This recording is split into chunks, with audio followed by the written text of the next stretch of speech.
Рајска улица број 70. Веќе цела недела сум на одмор, со девојчињата на грчкиот остров Сифнос. Вчера, откако нашиот исполно ден заврши во разумно време, ретко се случува, одлучивме да ја поминеме прекрасната вечер во прошетка на плажата. Вечерта беше навистина волшебна. Таква се докажува само во Грција. Звездено небо над морето, мирно како стакло. Брановите нежно се удираа во брегот, само се нагалат во мелодијата на нивната музика. Во далечината светкаа светлата на таверните, се огледуваа во водата како светолки кои танцуваат на брановите. Со керките шетавме еден по друг, како да бевме тројца мудреци кои што носат дарови. Одевме по тенката линија каде што песокот беше мокар, но каде што брановите не ги допираа нашите нозе. Кога ќе не идеше поголем бран, совршено синхронизиран ќе скокневме настрана за да не се изводениме. Набрзо, помладата керка почна да навлегува во водата до глуждовите. Тогаш се поклонив на мудроста на природата. Колку сме сите различни. Мојата постара керка почитувач на правилата, не се изводени со ниту една капка.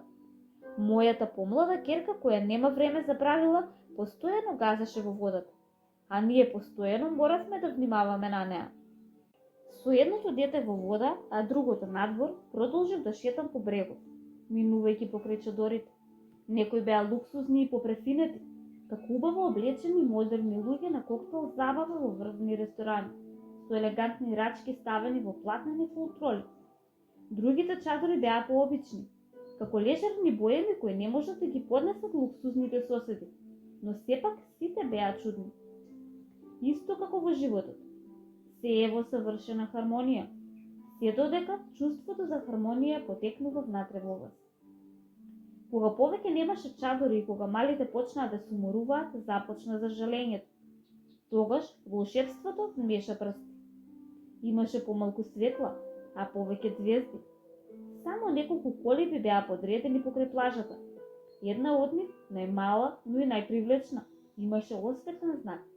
Се приближивме. Тоа беше бројот 70. Беше нумерирана како да се наоѓаше на некоја прометна улица. Не можевме да објасниме зошто имаше број, но и прилегаше, како да беше дел од некоја стара романтична песна или филмско студио, изградено само за таа намена. На тремот што гледаше кон плажата седеа 3 жени, кои уживаа во вечерта. Се двоумев дали да се наметнам, но на крај не можев да се воздржам. Го имате најубавиот дом на светот, реков, а тие се насмевнаа. Продолживме со прошетката. Млада двојка беше дошла на ноќно капење. Децата се бркаа на брегот.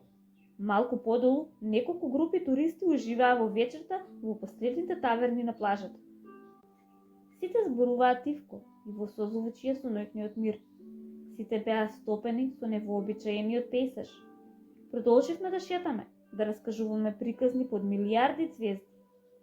Се сеќавам на приказните од моето детство, што ме представуваа во магичните светови. На моменти девојчињата буквално не дишеа за да не пропуштат ни збор. Друштво ни правеше опојниот мирис на морето и звукот на нежното кршење на брановите.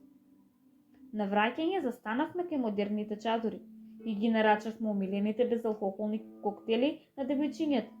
И јас нарачав пијалак и тројцата седнавме на 2 споени стола. Приказните продолжија, а заедно со нив ги споделивме и тајните планови и соништа. Тоа беше една од оние вечери за кои посакувате да не заврши. Таква каква што знаете дека никогаш нема да ја заборавите. Таква вечер што ве тера да размислувате дека нема да ви пречи дури и животот да ви заврши на таков начин. Без претерување, најпосле се вративме во хотелската соба, уморни, но среќни.